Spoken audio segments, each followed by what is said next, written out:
جس قوم کی طرف رسول بھیجا گیا اس قوم نے بحیثیت مجموعی رسول کی دعوت کو رد کر دیا، قوم ہلاک کر دی گئی۔ صرف رسول بچا لیے گئے اور ان کے ساتھی اہل ایمان بچا لیے گئے۔ اب ظاہر بات ہے کہ اب تو کوئی رسول آئیں گے نہیں، لہذا اس نوع کا عذاب کسی کافر قوم پر نہیں آئے گا قیامت تک، اس لیے کہ کافروں پر عذاب کے لیے یہی قاعدہ ہے۔ اب جو عذاب آئے گا ان پر جو عذاب ہے وہ آخرت کا عذاب ہے، اصل عذاب تو آخرت کا ہی ہے نا، اصل زندگی آخرت کی ابدی زندگی ہے۔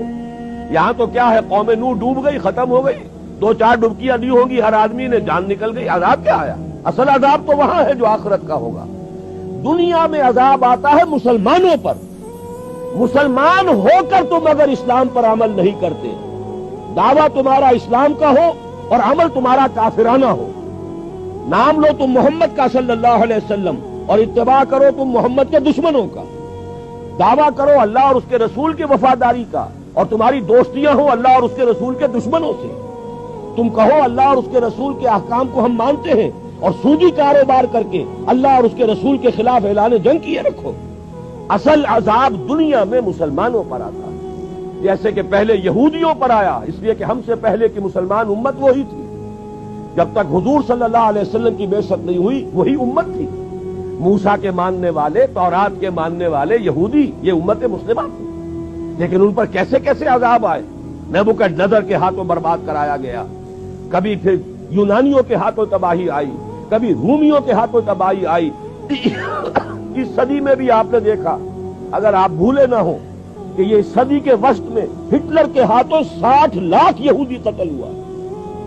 یہ کون ہے؟ اللہ کو بھی مانتے ہیں، حضرت موسیٰ کو بھی مانتے ہیں، تورات کو بھی مانتے ہیں، وہ تو مدعی ہے اللہ اور اس کے رسول کے ماننے والے، لیکن یہ کہ ان پر جو عذاب آئے وہ آپ کے سامنے ہے۔ اسی طرح کا عذاب ہم پر آ رہا ہے کہ تم نام لیتے ہو ہمارا اور عمل تمہارے خلاف ہے۔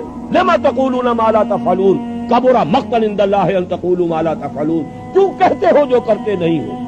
اللہ کے غضب کو اور اللہ کے غیظ کو اور غصے کو بھڑکانے والی ہے یہ بات کہ تم کہو جو کرتے نہیں۔ یہ ہے اصل سبب، اصل مجرم ہم ہیں، ہم دوہرے مجرم ہیں۔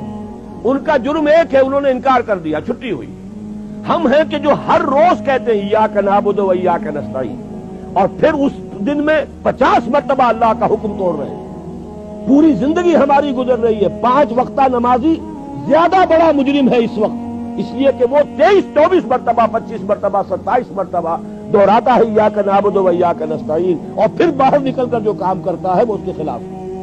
یہ ہے اصل میں سبب، اور یہ جان لیجئے جو عذاب ہم پر آ رہا ہے اللہ کا، وہ اس وجہ سے آ رہا ہے۔ ہمارا کام تو یہ تھا کہ ہم دین کے علمبردار ہیں، دین کا ایک نظام دنیا کے سامنے پیش کریں۔ ایک انفرادی ماڈل ہوتا ہے، حضور صلی اللہ علیہ وسلم اپنی ذات میں ماڈل تھے، لقد کان لکم فی رسول اللہ اسوۃ حسنہ، لیکن حضور نے صرف ذاتی اور انفرادی ماڈل نہیں دیا، ایک اجتماعی ماڈل فراہم کر دیا، نظام قائم کر کے دکھا دیا۔ یہ ہے اللہ کا دین، یہ ہے اس کا سیاسی ڈھانچہ، یہ ہے اس کا معاشی ڈھانچہ، یہ ہے اس کی معاشرت، یہ ہے اس کی فیملی لاز، یہ ہے اس کے اندر تمام قوانین فوجداری اور دیوانی، یہ ہے یہاں پر قانون شہادت، یہ ہے سارا نظام، دیکھ لو۔